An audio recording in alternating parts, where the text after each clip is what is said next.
Mom, guess what happened to me today? I got an F on my test today.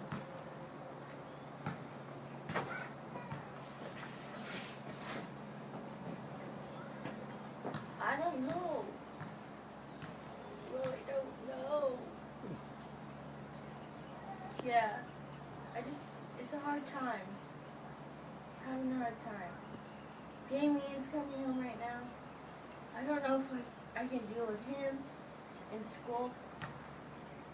I'm not going to graduate, you know? I'm not.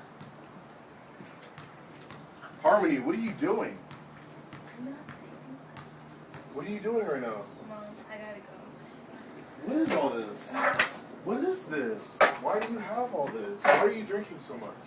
I don't know. What happened with the test? I got a bad grade.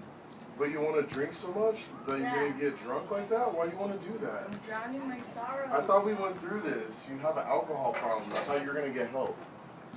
I don't think it's a good idea. I know you're stressed out, but this is a horrible way to deal with it.